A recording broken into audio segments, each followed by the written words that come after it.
Peace, family. Y'all know who it is. It's Bakari Lumumba, back once again, the progenitor of LumumbaSpeaks.com, a Black empowerment initiative where we believe we could gain a competitive advantage while always betting on Black. Before we get started, make sure you hit the subscribe and like button as well as the notification bell. I know a lot of you all like to ghost watch my videos, but we want to make sure that you're here. You're not ghost watching, but you're actually watching, right? And so subscribe to the channel. With that being said, I want to apologize. I, of course, originally scheduled this live broadcast for 9 p.m., but getting here at 9:15, I kind of ran a little late here at the gym today. It was back in trap today. Got to keep it tight, so it's back in trap today. But we're here today to honor and, of course, ask a question, but first and foremost, to honor the life and legacy of one Marcus Messiah Garvey. For those of you who do not know, Marcus, I actually ran into a brother at the gym today. He said he didn't know who Marcus Garvey was. Can you believe that? But Marcus Garvey, today is the 135th birthday of one Marcus Messiah Garvey, of course, born August 17th, 1887 in St. Ann's Bay, Jamaica, right? Shout out to all the brothers and sisters in Jamrock. And so as we know, in 1914, Mr. Garvey, along with his first wife, Amy Ashwood Garvey, created the Universal Negro Improvement Association, an African Communities League. However, they had trouble getting it off the ground in Jamaica, so they moved to New York, came to America. Initially, Garvey came to America to, of course, visit with one Booker T. Washington. As many of us know, he was enthralled with Booker T. Washington's Tuskegee machine, right? And so he wanted to open an industrial educational institution in Jamaica, similar to the one that Mr. Washington had opened in Alabama. However, Booker T. Washington had passed, and of course we know what happened later, that he went on to move to New York, become a barnstormer almost, as we could say, as he traveled around the nation speaking. But then more importantly, establishing New York as the headquarters and base for a Black empowerment initiative that, of course, would span the globe. And so when we talk about Mr. Garvey and the UNIA, he believed in African redemption at home and abroad, right? So he wasn't an integrationist. Many people would argue where there were several Black leaders before him who didn't advocate, repatriate to the continent, who actually spoke against it, most notably one Frederick Douglass. And this is true. However, I think it's also important that people understand and realize that Frederick Douglass was not a Black nationalist. Frederick Douglass was not a Pan-Africanist. Frederick Douglass was an integrationist. And his contemporary at the time, and either ideological counterpart, was one, Martin Delany. It's pretty late, right? Martin Delany. So that's important to understand. But we're going to ask the question, does Garveyism work in the 21st century, in the age of globalism? Many of you may be aware that for my master's thesis, my thesis was entitled, "Is Pan-Africanism Dead?" Right? Examining the efficacy of Garveyism in the age of globalism, right? And so we're going to ask the question, does Garveyism, is it still a tangible way of fighting against global anti-Blackness, right? We know for many people, they have argued that this whole concept of Garveyism or even Pan-Africanism is an antiquated model of resistance against white hegemony. So I would love for some people to come on and, of course, answer that question. But I think it's also important that we kind of break down why Garvey was such a important figure, right? When we talk about Black resistance and that Black radical tradition of audacious self-assertion. So number one, when we talk about the Garvey movement, many people are unaware that the Garvey movement actually played a key role as a precursor to the Harlem Renaissance, right? So we think of the Harlem Renaissance, we think of the New Negro movement, where, the Negro has no fear, new Negro has no fear, right? We think of one Claude McKay, we think of literary aficionados, literary stars like Claude McKay, Langston Hughes, Zora Neale Hurston, so on and so forth. Many of them got their start writing in Mr. Garvey's Negro World newspaper. We think of one Arthur Schomburg. We think of J.A. Rogers, the world-renowned historian, right? Carter G. Woodson. All these individuals at some point during their early burgeoning careers were affiliated with the Universal Negro Improvement Association. And so even, of course, Dr. King, right? Many people, when you think of Dr. King, are unaware that Dr. King was someone who, of course, supported Black power. Dr. King is someone who spoke eloquently and passionately and positively about one Mr. Garvey. And so in 1965, Dr. King was in Jamaica, actually took a sabbatical from his activist work to actually write a book. And of course, when he was in Jamaica, he visited the final resting place of Mr. Garvey. And he stated that Garvey was the first man of color to lead and develop a mass movement. He states that he was the first man on a mass scale and level to give millions of Negroes a sense of dignity and destiny, and to make the Negro feel that he was somebody, right? And so, one of the things that Mr. Garvey did was he taught us to be proud of our African roots, our African heritage, right? Our history, heritage, and culture. He was known for stating what? That lacking knowledge of your history and culture is like what? A tree without roots. And we all know what happens to a tree without roots. A tree dies. And so very important that we acknowledge that Mr. Garvey wasn't just an individual who was able to galvanize the masses. We know he was a great orator. We know he was a great propagandist. We know he was a great mass organizer of the people. But he also understood that in order for Black people to have the psychological wherewithal to go out and believe that they could do all these great things, Mr. Garvey knew that it was going to be rooted in us loving who we were as a people. So a quick story, and then we're going to kind of get into this and open this up to the audience, because I really want people to be able to answer this question. Do they believe that Garveyism can still work today? And we're talking about, of course, global Black racial solidarity, African redemption at home, and of course, abroad.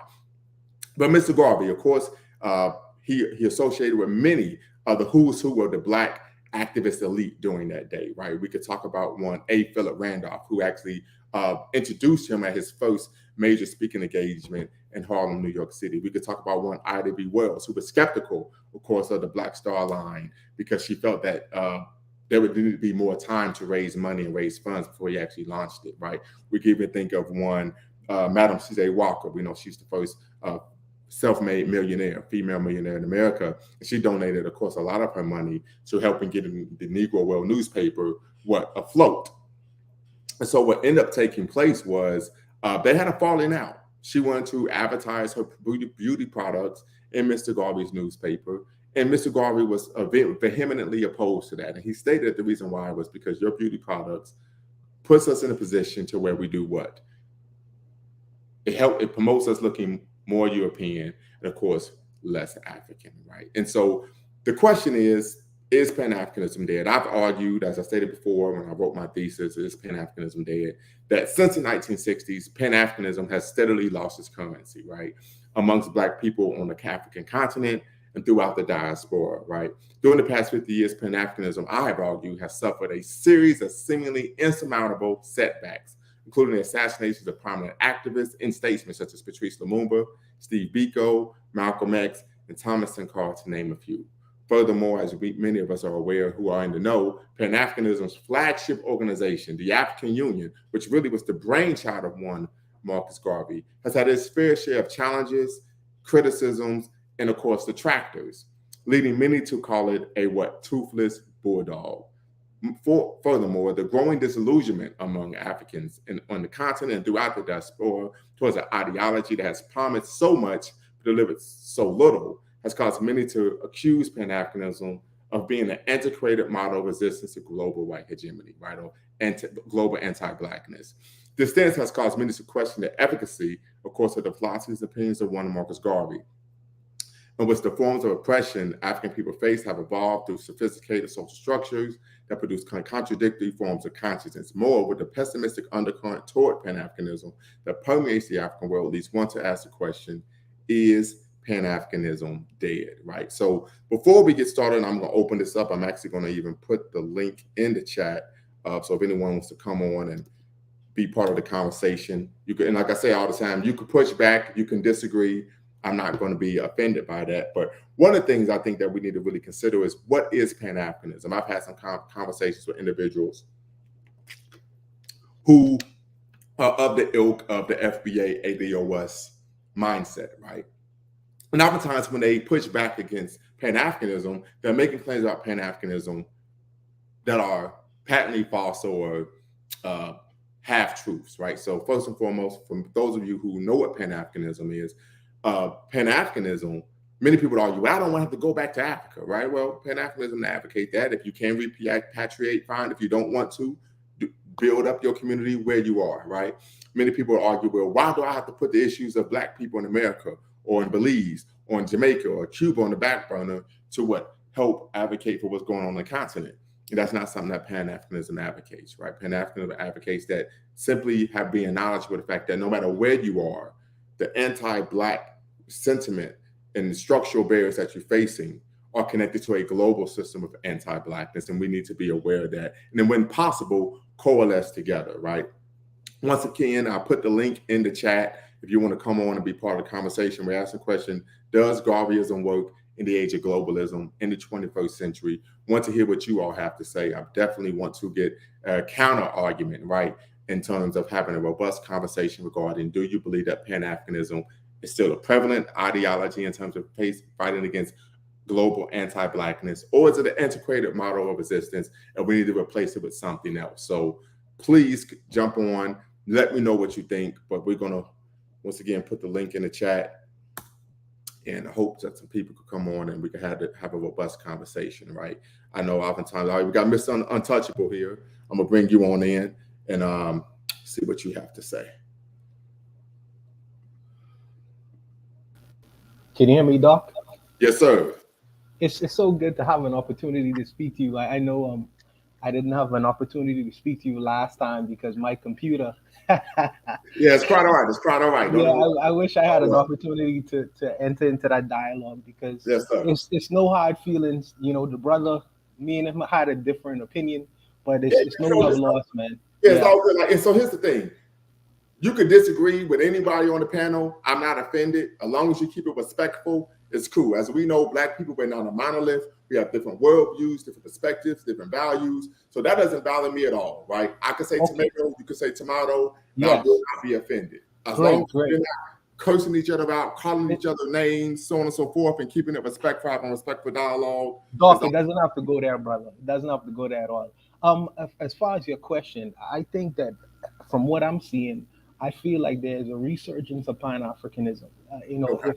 If I were to look at some place like South Africa, where you have the EFF and Julius Malema, and then you have people like Francia Marquez in Colombia. You know, some of the things that she was saying, and also you see a large grouping of people from the Western, in the West, and as far as the Caribbean and the Americas, going back to Africa and building.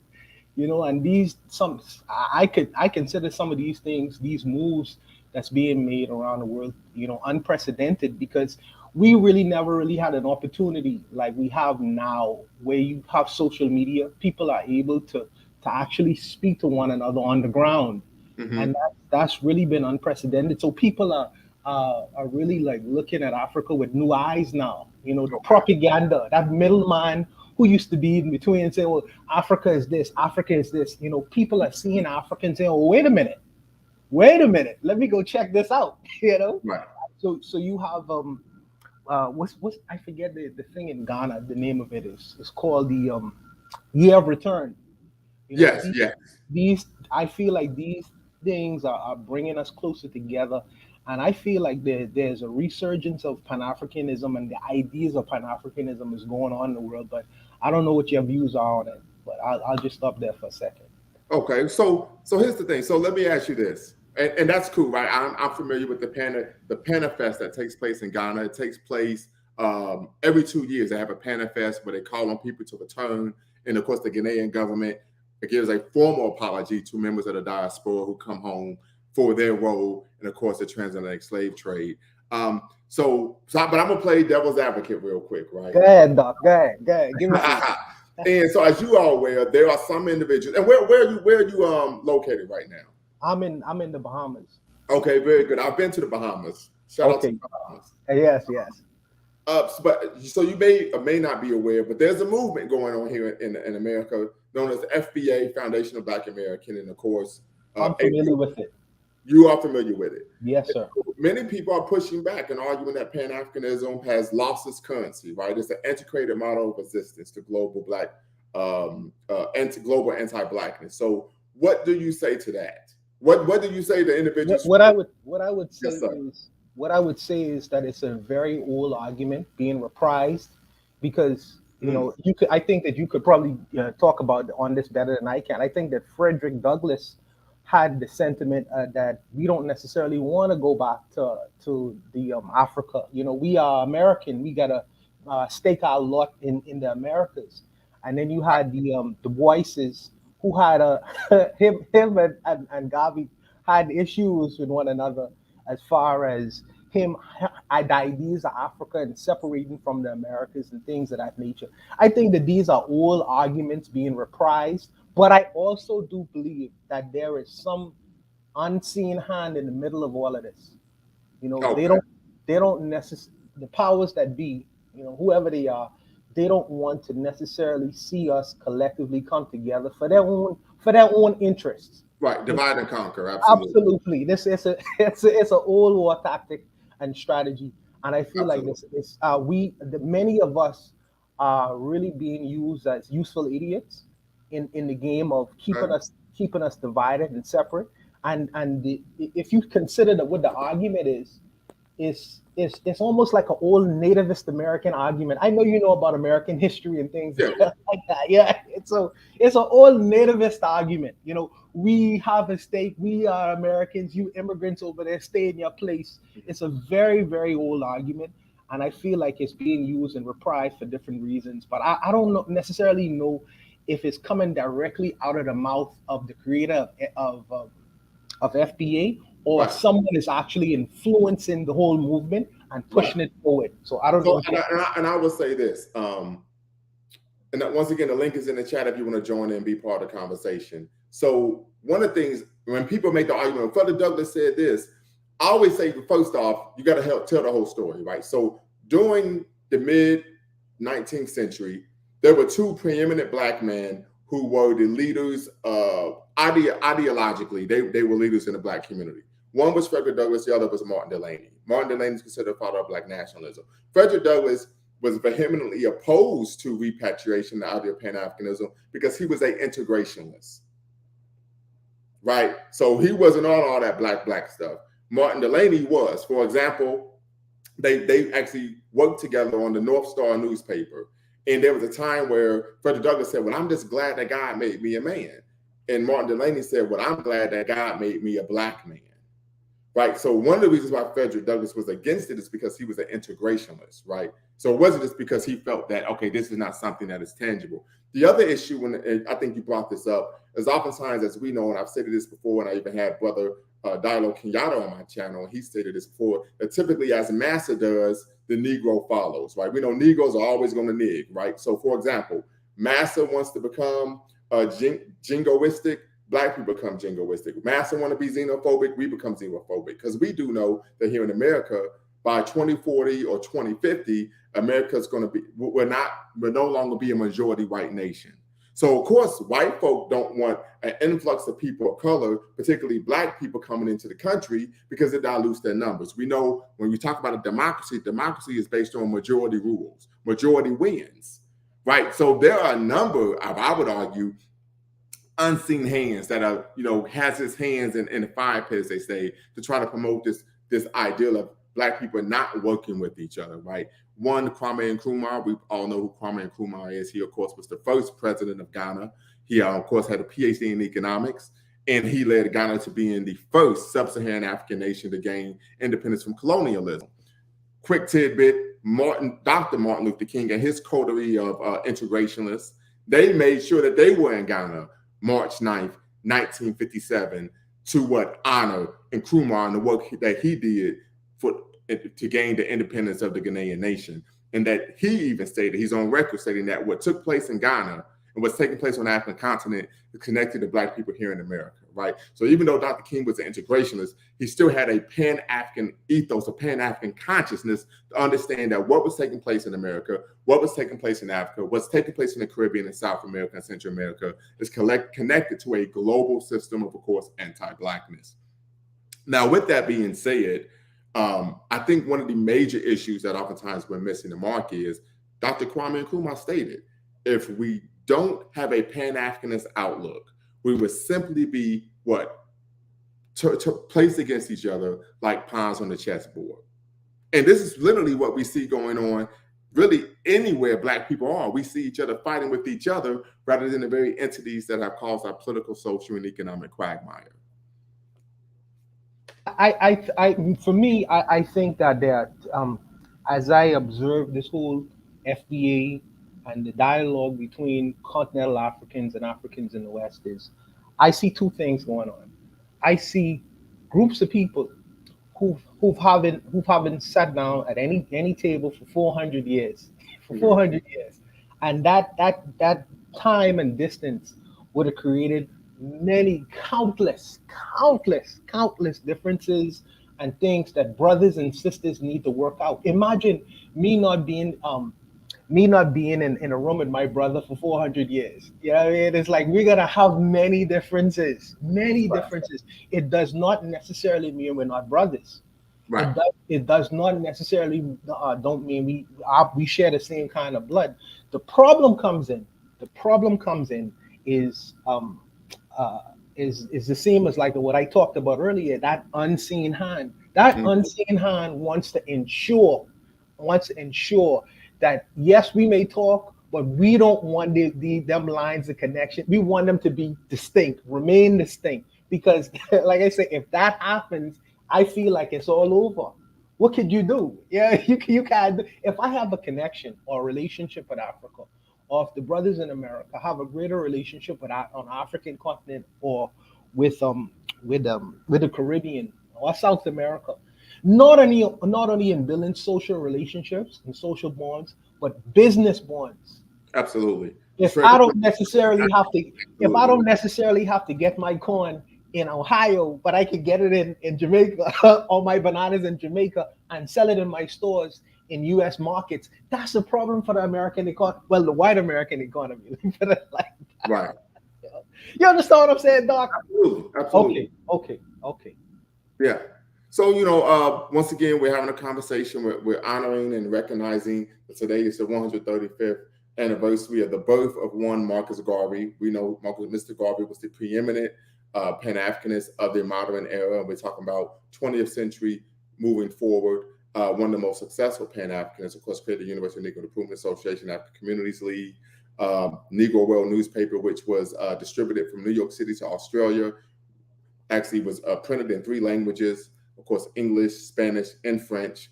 And of course, as we know, if you were caught reading Negro World newspaper in colonial Africa, you would be imprisoned. So we're having a conversation and not only honoring Mr. Garvey, but also asking a question that has been prevalent today in the Black community is Pan-Africanism dead, right? And so I've made the argument that Pan-Africanism has lost its currency due to the fact that it's promised so much, but of course, delivered so little. And just full disclosure, I am a Pan-Africanist and I'm stating this. I think that we should be our own worst critics. Even my master's thesis touched on, I actually wrote about is Pan-Africanism dead? So if you want to look on YouTube, you can find that actually in the description below. But I think one of the major issues in terms of when we talk about contemporary Pan-Africanist organizations in America, what I have seen throughout my travels here in the country is that most of the organizations focus on, of course, teaching history. We know history is very important, but also cultural instruction, right? But for example, I dated a sister from South Sudan once, right? And we went to a wedding in Pittsburgh, Pennsylvania. We drove all the way from Ohio, went to Pittsburgh. And at the wedding, it was all these South Sudanese, Kenyan Black folk at this white church, right? So I'm like, man, what the hell is going on? Why are they here at this white people's church and they singing Jesus and all this stuff in Kiswahili?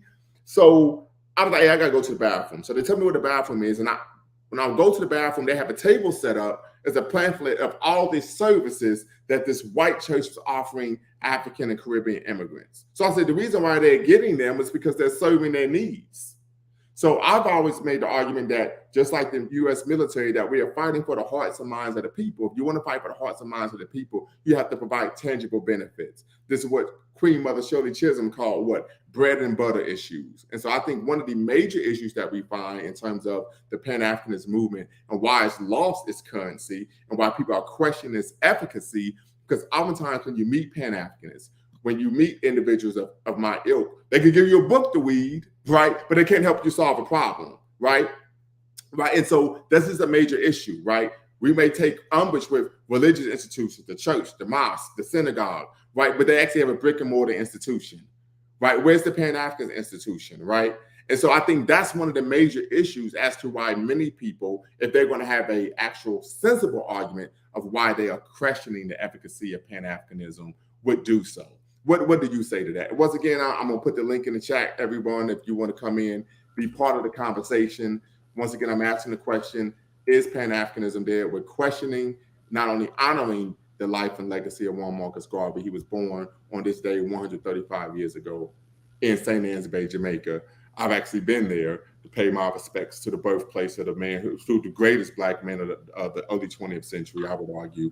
But also, to even ask the question, and oftentimes when we're talking about having an activist movement, we're talking about doing what is necessary to restore ourselves to our traditional greatness. Sometimes we have to have some very difficult conversations and ask some rather difficult questions as well. No, Doc, I feel like Pan-Africanism, like anything else, is what you make it. We we engage in the practice of Pan-Europeanism every day. We spend our dollar at some stores where the businesses, McDonald's is an American institution. Mm-hmm. Gucci is an Italian institution, and all our Italian suits that we buy and wear. We are engaging in the practice of Pan-Europeanism when we do this. That's a good point. Unfortunately, That's a great point. I feel like sometimes when we say that Pan-Africanism is dead, I'm asking, what did you do to ensure the life of Pan-Africanism? What did you contribute to? Which institution did you try to put your monies in? It's not all about talk. It's about how you spend your money. It's about what cultural practices are. It goes beyond that. So I'm saying that we just sit and say, well, our team has lost. But what have you done for the contribution of that team to lose? What have you done or done nothing? If you've done nothing, you still made a decision. And I feel like Europeans practice Pan-Europeanism. So do blacks. And I feel like it's time for us to start playing for our team instead of playing for everyone else's team. The Asians practice Pan-Asianism. Absolutely. No one says that Pan-Asian. No Chinese. You would never find a Chinese person or an Asian person to say or suggest that Pan-Asianism is dead. Who does? I don't know. Right. I'll let you ride, Doc. So, Mr. Garvey even stated that in a world full of wolves, he stated that race first is the only defense, right, against global white hegemony, right? And we're talking about global anti-Blackness as well. So it's a major issue, right?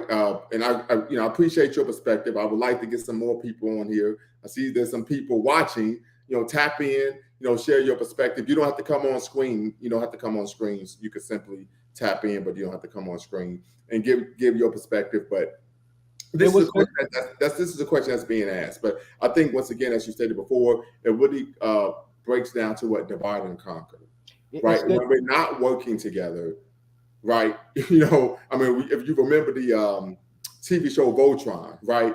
I recall when they had the movie, they were getting their derrieres kicked, right? But the reason why they was fighting as individuals, and when they came together, of course, they were able to defeat, the enemy. And so I think we're in the same situation, right? But I would hope in any Pan-Africanist organization to focus on what building and developing our community, and of course, providing the individuals in our communities with the things that they need to give themselves a competitive advantage, right? So I talk to my children about this, that we live in an age of globalization. So you're not just competing with people in your country who may be of a different racial or ethnic group. We're competing on a global level. Where there could be a dude from the south side of Beijing, from the east side of Moscow, from Budapest, right, from Tokyo, who is applying for that job, right, trying to develop the same career, could do the job even though he's halfway across the world, right? Because the world has shrunk due to the growth in technology. So I think it's important that we understand this. Another example is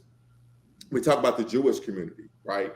I live in Ohio, and every major metropolitan area in Ohio, so there are several. We have the Cincinnati metro area, Dayton metro area. That's where I'm from. Shout out 937.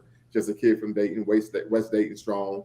Toledo, Columbus, Cleveland, Akron, Canton, Youngstown. Every major metropolitan area in Ohio, they have a Jewish independent Jewish school that's ran by Jewish people. And when I tell you, they look like palatial estates in Bel Air. Yes. Literally. Yes. Another example, and I'm actually working on this on my dissertation. My dissertation is on Black cultural centers at historically white institutions. But one thing I've seen at many public institutions or even private institutions, you have Jewish cultural centers that aren't on campus, but they are adjacent to campus. So they're independently funded. Once again, they look like fortresses. They look like mini mansions, right? But they're independently financed, right? And so the reason why Jewish cultural centers were created adjacent to historically white institutions, because they found over 100 years ago that Jewish students weren't promoting their culture. They didn't have a cultural self-esteem. They were dating and marrying outside of their race, and then having children with non-Jewish people. So the Jewish community said, this is a problem. And guess what the solution was? That we're going to focus on defining ourselves as a distinct people with a distinct history and a distinct heritage and a distinct culture. Right. And it was irrespective of where they came from in the world. At the end of the day, that's a very good example. At the end of the day, it goes beyond speaking, because we have been the best speakers. Absolutely. We can articulate the best. We can bloviate. We know with the best of them. Right? Yes. The best preachers, right? Yes. But most of our enemies pass the rhetoric. They just sit back and watch what we do. Absolutely. And then they say, okay, let me see if they're serious about what they're talking about. So right. when they see us put monies into billions of dollars into Michael Jordans, or millions and millions of dollars into blonde hair weaves, they say, okay, they're serious. They just talking. They good talkers. Right. But when we start taking our monies effectively and building institutions, starting to become institutions, like Dr. Umar Johnson trying to create a school. I'm sure there are others like him. You may know more about it. Yeah, I know about it, but I don't know if he's really trying to build a school. Yes. But he's trying to collect some money.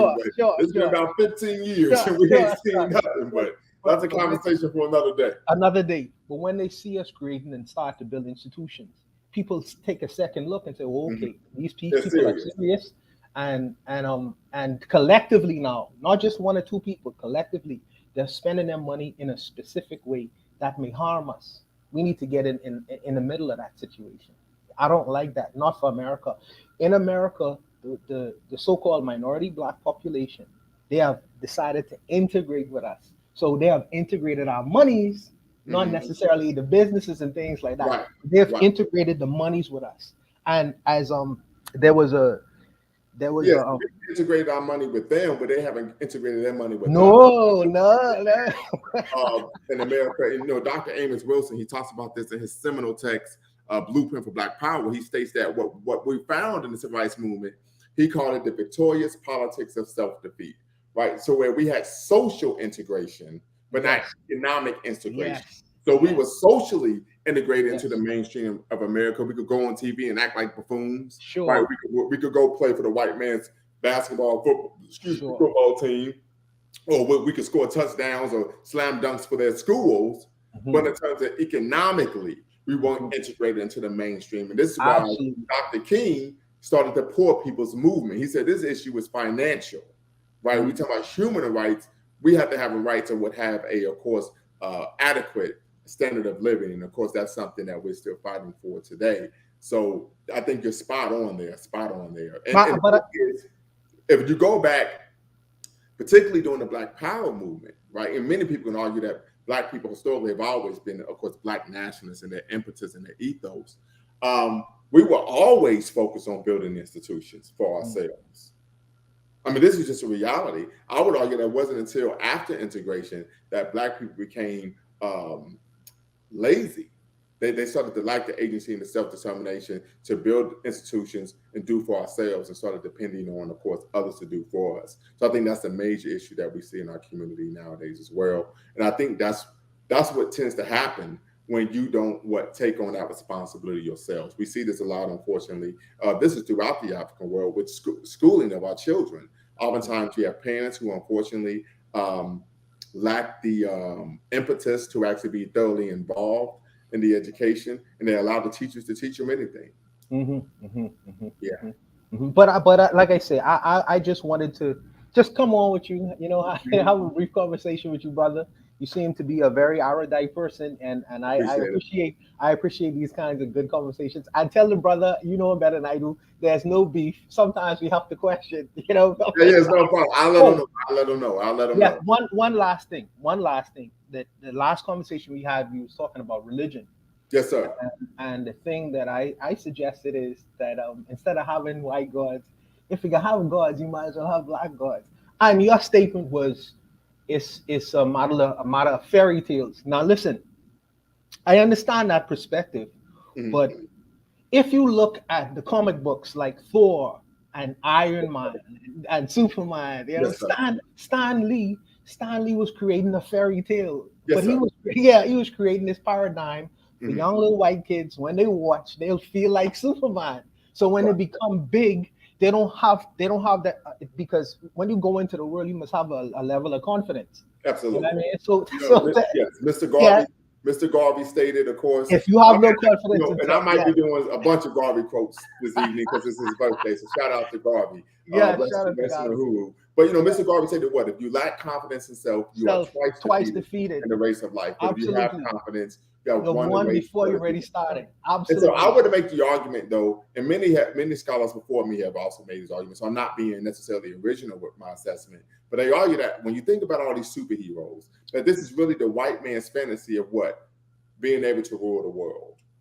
Many people make that argument, right? So this is why they are running around doing all this stuff, right? Because they're just trying to take over the world or maintain. Matter of fact, my children, growing up, we'll go to the movies, we watch all of these different superhero movies, and my children say, "Why are you always going for the villain?" Said, you're just being nefarious in nature, and you just want to be contrarian. Said those things are true, and I'm glad you're using those big words. But if you're going to use them, you need to be able to spell them, right? But I said it's the deeper reason. And I said. This is what I told him. I said the superhero is trying to maintain the social order. The villain is trying to upset and change. That's very true. That's very true. But so this is why I go for the only villain I didn't go support was Thanos. I said that mofo went too far. I said he was genocidal. He went too far. I said, listen, I was with you until you was talking about snapping your fingers. I was with him. So I was in the movie theater like I can't support this dude crazy. He was genocidal. But I would say this, and I'll end with this. If someone was to control, someone has to control the world. I figure it might as well be us. They say it might as well be them. That's why it's a competition called race. But yes, brother. But I appreciate you, brother. I'll just leave and for another person to come on. I appreciate the dialogue. Well, no, actually, you can stay on. Other people can still talk. I can have 10 people in at one time. Yeah.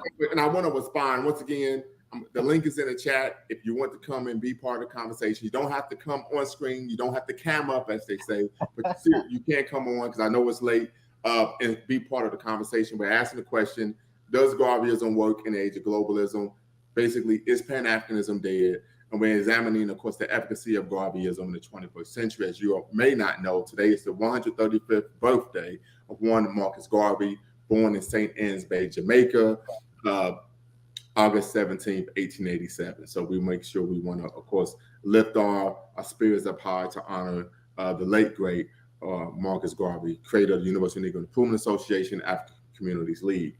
With that being said, and we're going to touch on the religion, I'm going to give a brief story. So many people may be unaware that Marcus Garvey's ideological son was one Carlos Cooks, right? Carlos Cooks was, of course, if I remember correctly, a corporal in the Harlem branch of the UNIA. He was from the Dominican Republic, right? So as we know, Garvey was, of course, falsely convicted of mail fraud, sent to federal prison in Atlanta, and then, of course, deported back to Jamaica, right? He left via New Orleans, right? They put him in a boat in New Orleans, and he was deported to Jamaica. And Carlos Cooks took over, right? And, of course, we know the motto of the Garvey movement of the UNIA was what? One God, one aim, one destiny. Carlos Cook created the African National Pioneer Movement, changed it to what? One goal, one aim, one destiny. And people wrote Mr. Garvey, who was in London at the time, and said, this mofo and took God out the movement. He lost his monkey ass, right? Garvey wrote Carlos Cooks and said, good job. Maybe things would have been better if I had did that as well. Because we know our people, unfortunately, like most people in the world, tend to be lazy. And they start depending on God to do for them what they can and should do for themselves. So I make the argument that, unfortunately, part of it is because of the way we've been socialized. Some people even argue the way we've been indoctrinated. Not just here in America, not just here in the death and decadence of the Western diaspora, but globally, because we all have dealt with the same issues, right? This white brainwashing, right? Is that we have to remove ourselves from it. Because as the brother eloquently stated, if you don't know, go on YouTube and check out the brother Jeremiah Camara. He has a whole list of videos entitled Slave Sermons that he argues it actually inhibits Black progress, not only at home on the African continent, but abroad here in the Western world as well. And I understand that you're arguing we have to, but believe in a high power, and a high power should look like us because of the proliferation of God being in the image of white people. They went around and did this. But the issue is, and I even shared this with my children, is that anytime you're looking for a power source outside of your own person, that is inhibiting agency and, of course, self-determination. It's psychologically unhealthy. Doc, I understand your perspective because I share the same views. I'm not a Christian person, but and here's my problem. My socialist brothers always tell me, we get into these dialogues about materialism and all that good stuff, and that's all well and good. But I tell them, in particular, the last brother who was on the show, that you may look at religion, Christianity, as nothing, because he said it was nothing.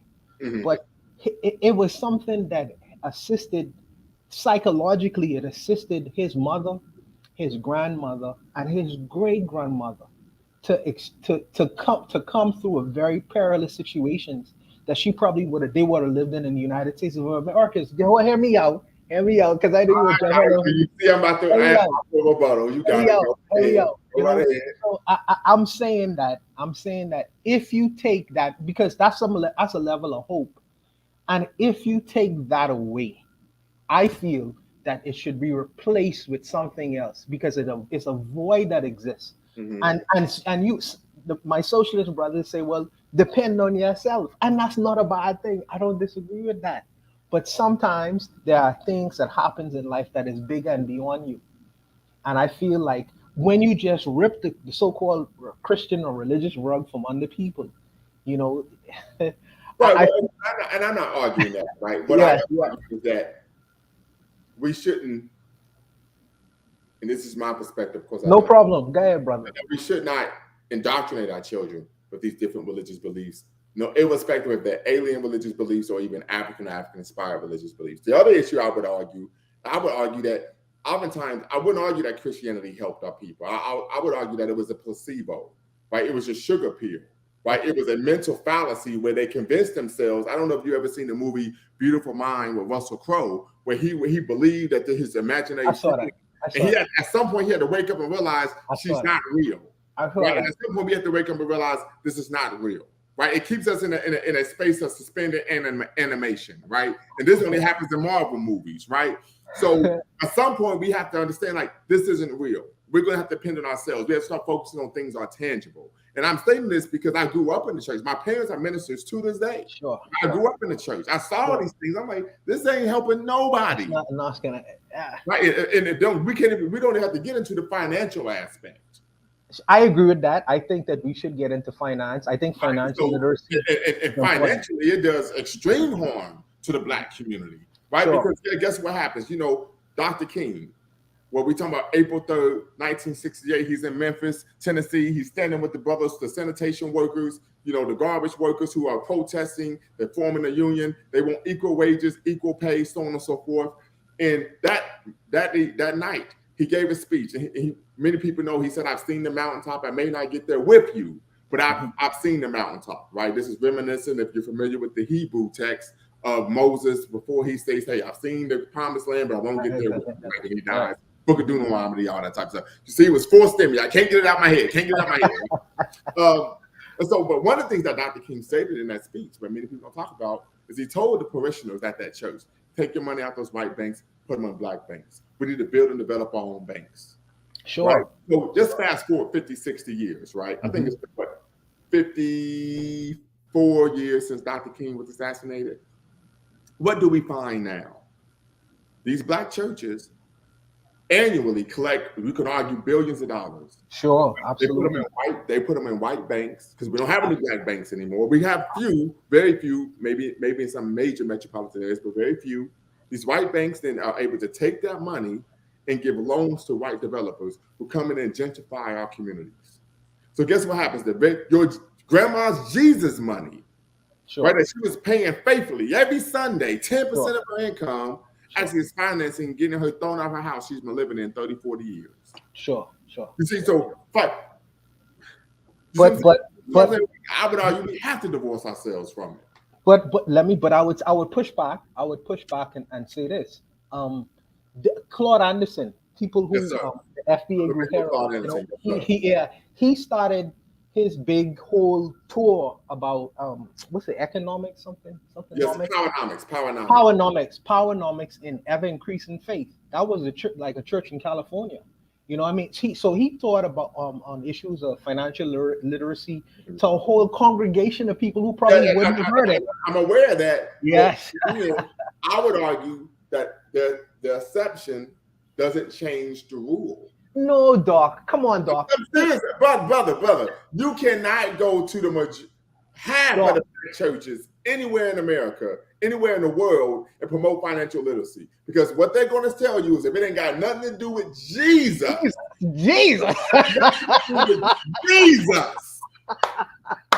I don't want to hear it. Okay. I'm telling you, but you know I'm telling you the truth. If it don't have anything to do with Jesus. Okay? You can take that and shovel it. Okay? I know I grew up in it. My parents are ministers. I don't give a damn what you're saying. I don't care if they give my son a scholarship to college if it ain't got nothing to do with Jesus. But Doc, you are a learned person. You are an intellectual person. And I'm sure that you would know how to use the church or the institution itself as a tool to push forward your message. And if your message is, because where else are you gonna collectively go to where you have maybe hundreds or even thousands of people just to hear a message from you? So I mean, if you want to give me a minute. If you want to teach ideas of financial literacy, you go to the pastor and say, listen, I think that I can improve your church by doing this and that and the third. The intellectuals, the people who know better, or the people who should know better, could use the institutions of the church, even if they don't believe in Jesus. You don't have to tell the pastor that. So here's part of the issue. Number one, most pastors don't want their congregants being intellectually or financially astute because they will realize they're being manipulated. That's number one. That's a good argument. Number two, I grew up in a church where a good friend of mine who's a medical doctor now, his parents were college professors. His parents went to the pastor and said, listen, we believe we need to focus more on education and less on theatrics. He said, no, you could get your shit and go. Because you have to understand, and seriously, because you have to understand when we talk about the Negro church, we talk about the Negro church, right? Yeah. They tell you it don't matter how much education you have. Yes, that's exactly right. Jesus. That's exactly right. Jesus. It don't matter. So psychology and the culture of churches is that if you are educated, you are oftentimes seen as someone who is serious in nature. I give you an example. Let's go to the basis of a Christian text, which is the Bible, right? And we know the book of Genesis is a biological and cosmological train wreck. We talk about the story of creation, where the vegetation and trees and plants were created, but the sun hadn't even been created yet. Sure. Ridiculous. Miss me with the dumb shit, right? You know what I mean? But Adam and Eve, if you believe in the story, I don't believe in the story. I don't believe in the story either. But if you know the story, right? Yes. You went to vacation Bible school, if you went to, Sunday school or whatever, Adam and Eve were punished. Why? From eating from what tree? The tree of what? Knowledge. Knowledge. So you see, that's a central thing, that knowledge, education is bad. Knowledge is evil. Knowledge is yes. evil. No, I understand. No. People show up talking that ish. Like I said, if no. it has anything to do with Jesus, they're gonna tell you, get your monkey ass out of there. Doc, I know. I grew up in it. Doc, do you really feel hold on, because you have to be fair. I don't think you're being fair. Do you really think a rational-minded person, whether he's a pastor or not, if I'm a doctor, let's say I'm a doctor, yes, sir, and I want to teach on some things like high blood pressure, it's something that's killing a lot of people in the Black community, or cancer, inform the congregation, things to the pray people. Pray it out. You can pray. So you think that most pastors will say hell no to that? Yes, I'm telling you. I don't agree with that. I don't agree with that. I'm gonna give you an example. True story. This is lived experience. This is lived experience. You're laughing, but listen. When I was 12 years old, my homeboy's father had a brain tumor. Okay, he testified in church. I have a brain tumor. This is why I haven't been coming to church on a regular basis. And I asked my homeboy, man, dang, your dad got a brain tumor? He said, that's what the fuck you just said. He like, you know what I'm saying? His father ends up having a seizure during the service. Oh my goodness. Listen, his mother is saying, call 911. The man of the church said, no, there's a demon inside of him. We need to pray it out. Oh, that's crazy. That's just crazy. I tell you from lived experience, no, they ain't trying to hear that shit. It's not been my experience. It's not what has been what I've seen. I think it's not been my experience. So I can't. They're fighting against principalities near and far. Yeah, that's crazy. Spiritual battle. It ain't physical. I'm telling you what I've seen and experienced. If that's what you've experienced, I would understand why you would take the position that you do. I seen a little bit different. Some of the pastors. You people know Miles Monroe and these kinds of ministers, and these are very well educated people. And if something was to happen, they defer to scholars and professional people and things like that. So my experience has been a little bit different. And the exception doesn't change the rule. Right? Like, so for example, on my channel, I did a video entitled, "What Church Do You Go To?" Right? And I said that there are typically four churches in the Black community. You have entertainment churches. These are churches where there's a whole lot of hooping and hollering. Just partying, getting out. It's turned up. Cats in it. Turned up. It's lit. Yeah. Very little substance in the ministry, right? Typically, the congregants in that institution can't even tell you about the very religion that they believe in. Absolutely. Then you have containment churches, right? Containment churches, once again, praise and worship is lit. They end up turning up. Sure. They turning up, it's lit, but they're always asking you for a whole lot of money. Okay. Now, then you have liberation churches. These are churches that take a social justice perspective to, of course, the gospel. They argue we're not going to just save your soul, we're going to save our community as well. So they can't be a crack house on the corner on the same block as the church, right? We can't have illiteracy in our community, but we're quoting scriptures. So they have literacy programs in their church, right? They have after-school programs in their church, right? They have job readiness programs in their church. I'm familiar with them kind of churches. Justice perspective to the ministry, right? Yeah. And they believe in what many radical theologians argue, is that what they believe that the gospels of Jesus has been corrupted, that Jesus taught people to treat people's needs as holy. Their needs. We need to be educated. We need to be gainfully employed. We need adequate housing. I'm familiar with that. Right? So this is the type of church that Barack Obama went to. Jeremiah right? So when they're focusing on treating people's needs as holy, we can't just save your soul while our community looks like bombs over Baghdad. However, then last you have what they call educational churches. These are churches who take an academic perspective to the text. There's very little theatrics, right? They focus on hermeneutics. They focus on being educated on the historical development of the religion, right? But these churches tend to be very unpopular. Why? Because they ain't turned up. It ain't lit. You're not getting that emotional refill every Sunday. And so as a result, the majority of our people go to two kinds of the entertainment. They go to entertainment, where it's hey, and then they go to containment, where they That's right. Right? But we go, this is the reality. Understood. So my parents are still ministers to this day. Which type of church is that? They went to we're not going to have that conversation. Right. But what I would say is this. Oftentimes, if it ain't got nothing to do with Jesus, and if the person may come in, they have facts, healthcare, so on and so forth. But if you aren't a believer in Jesus, they won't listen to you. Okay. Yeah. And I think anyone who's being honest and are able to look at the Black church without a rose-colored lens and be objective will come to the same conclusion. Because if you think about it, sheep only need a shepherd, right? And if you ever observed sheep, I don't know if you've ever observed sheep. I don't know if they have any in the Bahamas, but I've observed sheep before. Sheep are notorious for being extremely dim-witted animals. They will follow any and everything. Absolutely. They have a herd mentality. I remember a brother told me once that a person is smart, but people are dumb. Right? So you get this flock together. I understand that. Herd mentality, yes. Yeah. So they just follow. Right?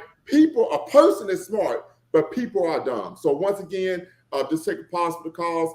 This is Lumumba Speaks, where we always bet on Black. Make sure you hit the subscribe and like button. We're talking about honoring the life and legacy, the 35th birthday of one Marcus Messiah Garvey, the progenitor and co-creator of the Universal Negro Improvement Association, along with his first wife, Amy Ashwood Garvey, where we are arguing that Mr. Garvey was the preeminent Pan-Africanist of the early 20th century. In fact, the king of Swaziland said that there were only 2 Black men in the West that he was aware of in the 1920s. That was one, of course, Jack Johnson, the first Black heavyweight champion, known as the Galveston Giant, who was doing his thug dizzle out of the west side of Chicago. And then, of course, we have one, Marcus Messiah Garvey, right? And so, of course, we're asking the question, does Garveyism work? Is it tangible? Is it applicable in the age of globalism? Better yet, we're always asking the question, is Pan-Africanism dead? We're examining the efficacy of Garveyism in the age of globalism. The link is in the chat if you want to come on and be part of the conversation. I know it's late here on the East Coast, but so you don't have to cam up if you're laying down in the bed in your comfortables, right? But if you want to come on, be part of the conversation, you could definitely do that. Right now, we've pivoted a little bit, and we're talking about a previous video I had where we talked about should the Black community divest from spookism? And by that, we're talking about religion and, of course, spirituality. And we're having a conversation about the harm that I argue that, of course, spookism or the belief in religion and God has done to our community, particularly what Mr. Garvey argued is that what it causes us to look for God to do for us what we should do for ourselves. And we know that Garvey and the Garvey movement were strong believers in, of course, agency and, of course, the politics of self-determination. So with that being said, Mr. Untouchable, I would turn it over to you. Yeah, Doc, what would you say to the fact that your parents, both ministers, probably practicing Christian principles, I'm assuming, was able to produce or raise a man who's a doctor? That's New Kemet TV. I appreciate the comment. Come on, be part of the conversation. But I'd love to get your perspective on the conversation we're having. Once again, you don't have to cam up. You just come on and be part of the conversation. So this is what I would say, and I would even extrapolate this to a conversation I had with my son, right? My parents built the foundation. It's my job to build a house, right? So, of course, my parents raised me with certain Judeo-Christian values, right? Absolutely. Which, of course, I took umbrage with, right? But some of those values are germane to just human beings. Sure. Don't kill a motherfucker, right? Sure. Don't steal. Honest. Be respectful. Honor your parents because you don't even get your ass whooped, right? Those type of things, right? But what I will say is, irrespective of Christianity, my parents saw at a very early age that I had a gift intellectually, and they cultivated that, right? So I can recall being in kindergarten and my mother having me do my brother's 3rd grade math homework, right? Wow. I can recall being when I went off and joined the military and we had a going away party. My mother was showing all of my relatives all of these academic trophies that I had won from being in the chess club and winning city tournaments, being on the checkers club and winning city tournaments, right?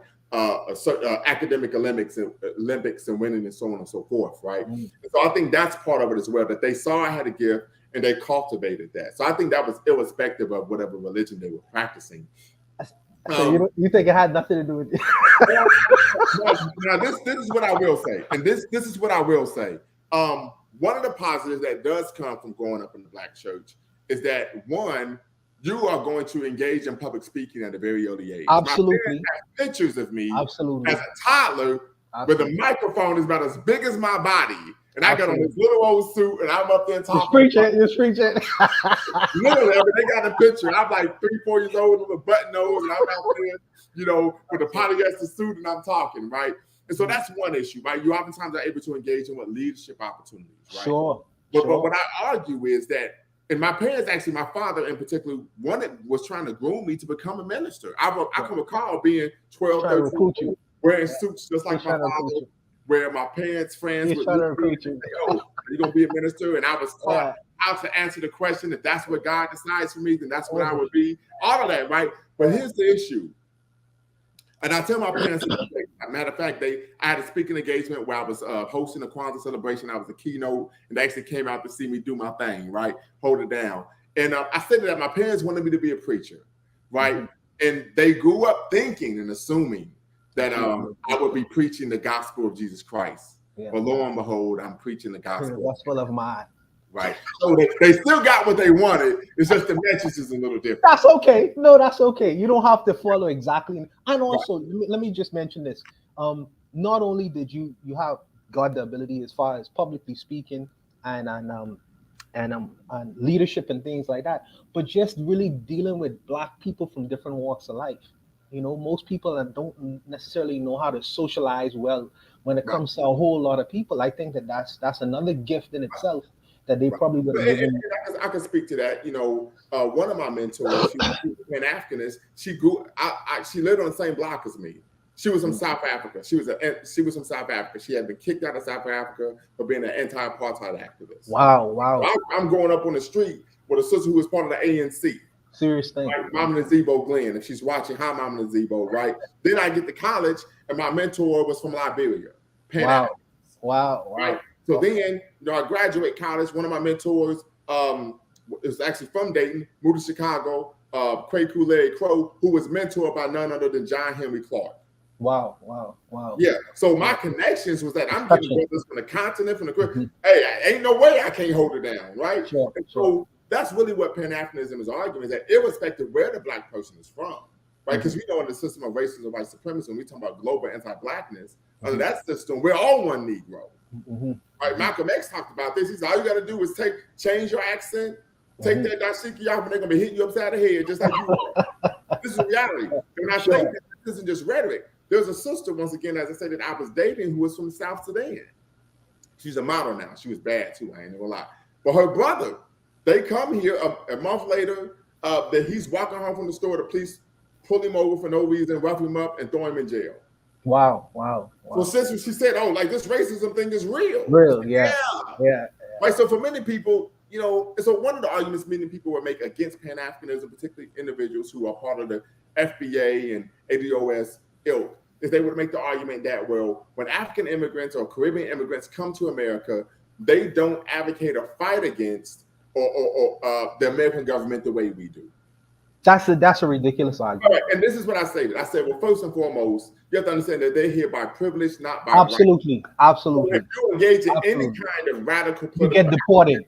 Yes. They're going to deport your ass. Yes, right? That's other issue is because we like to travel. We have first world privilege. Sure. You've been to other countries, Jamaica.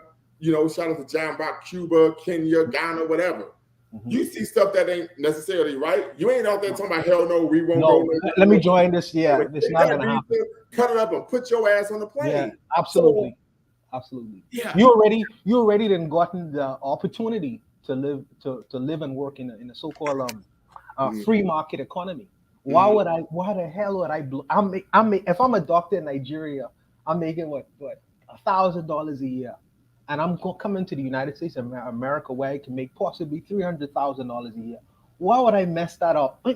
Just think about it for a second. Why would I mess that up by getting in problems with the United States government? So if I was to do anything, it has to be practical and within my interest. It's not Right. that I hate what's going on. I don't Right. hate what's going on in America, but I have my family back home, and Absolutely. what's with my money is probably going to be supporting in Nigeria. So it's just, I don't know. You just have to think about it a little bit longer, Absolutely. and And you will so see the one of the things rationale. that I argue that oftentimes the arguments that are being made are surface level, emotionally rooted in emotion, right? Because they're not really arguments that I would argue are intelligible, right? Because once again, many of the individuals who have taken on to this are individuals who lack a thorough understanding and knowledge, one of Black history, world history, and even, of course, Pan-Africanism. So, for example, many individuals have argued, well, African and Caribbean immigrants, they're fleeing their nations. They don't want to fight the white man, and they want to hear, right? So many people argue, well, FBA, we stand and fight. We're soldiers. We've been fighting all our life. They quoting Jay-Z lines and shit, right? Oh, no. And so I said, well, here's the reality. False. One, you never heard of gunboat diplomacy? Gunboat diplomacy. Right. Sure. I said, you never heard of structural adjustment? You never heard of the banana wars? Sure. You never heard of what? Western American-backed sponsored? No. But here's the other issue. I said, secondly, African Americans, we've been getting the fuck up out of here since when? I said, it started with what? Paul Kufi, he was the first to repatriate. Sure. Then you had, of course, the American Colonization Society, right? And then you had African Americans leaving after the Emancipation Proclamation. You had Black folk going to Haiti, right? And then in the 20th century, we had the Garvey movement. And then you had Black folk going to Ghana, going to Tanzania, going to South Africa, going to Ethiopia during the 1960s. So Black people always say, hey, if we can, we're going to get the hell out of here. So this whole argument that, oh, they are fleeing and we've never left. What do you think the Great Migrations were? Right, we were fleeing state-sponsored terrorism and seeking better economic opportunities in the North.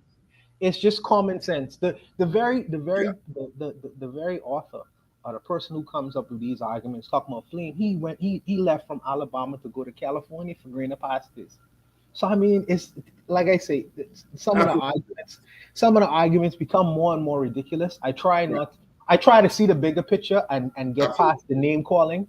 Because I know and understand. I've lived in America for a time, and I know and understand there are good people in America, Black America in particular, very good people, very hardworking people, and none of them, all of them are not necessarily stuck on stupid. I think that sometimes when we get into these dialogues or over social media where any and everyone can talk, some people who don't even have a passport, they've never met someone from somewhere else.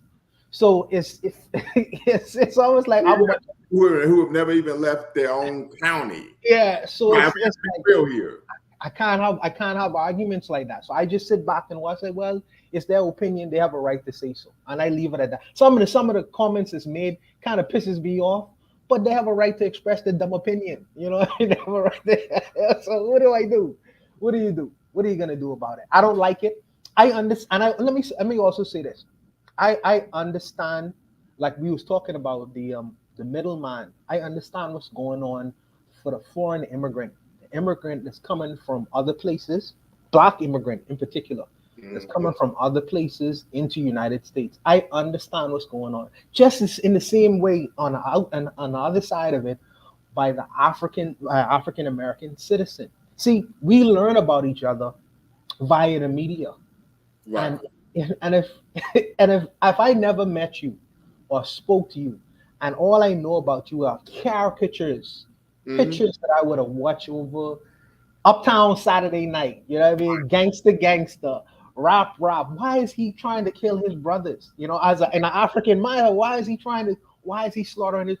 I would understand that. And on the other end, African American be like, well, why are they broke all the time? Why can't they build their own communities? You know what I mean? It's like no one is going to talk about gunboat diplomacy. No one's going to talk about structural adjustments. No one is going to talk about the IMF and the World Bank and what they do in these countries. These kinds of conversations are devoid. They're left out of the conversation. It's just those Africans who are over. It's called, and I always say that it's called being intellectually disingenuous, right? This is when people are omitting facts. It's called lying by omission, right? That's the people who know better. I'm talking about the people who don't know better. Gotcha. The people who know better use it for monies. They try to get the so-called bag, as y'all call it. You know what I mean? So they use that. I'm talking about the people who don't know any better. That's different. Got you. And so once again, we're here honoring, respecting, but also questioning the legacy of one Marcus Garvey. Today is the 135th anniversary of the birth of Marcus Garvey in St. Anne's Bay, Jamaica on August 17, 1887.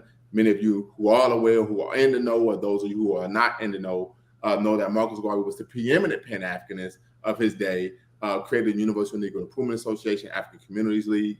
He was seen as oftentimes a behind-the-scenes progenitor of the Harlem Renaissance. He actually was played a central role in highlighting the gifts of many Black writers through his literary organ, the Negro World, which was the leading Black newspaper during the heyday of the Garvey movement, which of course was the 1920s, in which it had a circulation from New York City to Sydney, Australia, and of course was printed in 3 different languages: English, Spanish, and of course French. And those for you who are unaware, the Negro World newspaper, if you were caught reading it in colonial Africa, it was actually what? You would be thrown in jail. And shout out to the Pullman porters, because they were central and of course transporting the Negro World newspaper throughout the country. So just want to give a shout out once again. And so we're asking the question, is Pan-Africanism dead? We are questioning the efficacy of Garveyism in the age of globalism. If you're watching, the link is in the chat. I will put it in once again. I know it's late here on the East Coast, but tap in, be part of the conversation. You don't have to cam up, right? All perspectives are welcome. I'm not going to shut you down if you disagree with my perspective. Just want to, of course, have a place where we're focusing on facts and not feelings. And the only thing I ask is that you be intellectually honest, not dishonest, or of course disingenuous, right? With that being said, once again, the link is in the chat. If you want to be part of the conversation, you could jump in. You don't have to cam up, but just be part of the conversation. Be intellectually honest, not disingenuous. And of course, we're dealing with facts over feelings. Yes, sir, Mr. Untouchable. Doc, I will continue to listen offline. I got some work to do, brother. So I'll continue to listen offline. I'll come on again the next time you come and do another live, okay? Okay. You have a good night, brother. All right. Appreciate you. All right. So, of course, as I stated before, we're asking the question, of course, does Garveyism work in the age of globalism? Many people have actually questioned the efficacy of Pan-Africanism for a number of reasons. Oftentimes, I think these reasons have been disingenuous in nature. Oftentimes, the individuals in our community who have questioned Pan-Africanism and what we call the philosophies and opinions of Marcus Garvey, oftentimes do not have a working knowledge of what Pan-Africanism is, and make some oftentimes off-base comments about what Pan-Africanism is seeking to advocate, right? However, I'll argue that Pan-Africanism is in crisis right now due to the fact that it's promised very much but delivered very little. As I stated before in the opening, the Pan-Africanism's golden child, as they would say, its flagship organization, the brainchild of one Marcus Garvey, the African Union, is seen as a toothless bulldog. And as we know, unfortunately, over the past 60 years, many of the preeminent Pan-Africanists on the global level, particularly Patrice Lumumba, Thomas Sankara, Steve Biko, we can even argue one Nelson Mandela being in prison, and of course Malcolm X, have been assassinated. And this is causing many people to now question, is Pan-Africanism dead? Is Pan-Africanism a viable method and form of fighting against, of course, global anti-Blackness and, of course, white hegemony around the globe? So once again, if you want to be part of the conversation, chime in, tap in. You don't have to cam up. The link is in the chat. We'd love for you to come on and give your perspective. Do you believe that Pan-Africanism is dead? What are your thoughts on the work of Marcus Garvey? Can it be replicated and, of course, practiced today in the 21st century? We know that due to globalization, the world has shrunk. Technology has brought us together. And as a result, many people are now able to communicate and connect. And many times you're giving work a job that is halfway around the world, right? In the comfort of your own home. So once again, we're going to ask that question. The link is in the chat. Come on. Be part of the conversation. This is Lumumba Speaks, Bakari Lumumba, the progenitor of LumumbaSpeaks.com, a Black empowerment initiative where we believe we could gain a competitive advantage by always betting on Black. And we're asking the question, does Garveyism work in the age of globalism? Is Pan-Africanism dead?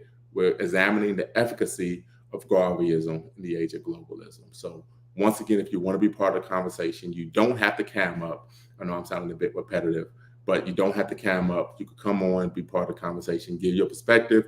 I don't care. I'm not concerned if you have a view that is different than mine. My only concern is that you are being intellectually honest, not disingenuous, and we focus here on facts, of course, not feelings. So make sure you hit the subscribe and like button. We don't want anyone ghost watching, right? We want to make sure you hit the subscribe and like button. Make sure you hit the notification bell so you can be updated on our future, of course, of videos. And we're going to be doing one tomorrow, actually, if I remember correctly. What that topic is, I can look that up rather quickly, where we're going to be discussing. One moment here, but we're going to be discussing. If I could look at this pretty quickly, what we're going to be discussing: has hip hop helped or hurt the Black community? As for many of you who may be aware, last week was the 49th, of course, anniversary of the creation of hip hop. So we're going to have a conversation regarding, has hip hop helped or harmed, of course, the Black community? For many people, they would argue that it's harmed the Black community, but I'm going to want to have a conversation because my thoughts are that many people are unaware actually what hip hop actually is. And those of you who are not in the know, hip hop isn't just a genre of music, it's also a subculture of African American culture, and it has 5 distinct areas, right? So we're talking about, DJing, MCing, of course, graffiti, b-boying, b-girling, and of course, the clothing and the knowledge of the actual movement. So we're going to have that conversation tomorrow evening. Has hip hop helped or harmed the Black community? As I said before, last week, August 11th, 1773 was the birthday. The 49th was the date that not Pan-Africanism, but hip hop actually was created due to DJ Kool Herc throwing a block party in the South Bronx. So back to school block party. So not getting anyone to sign on.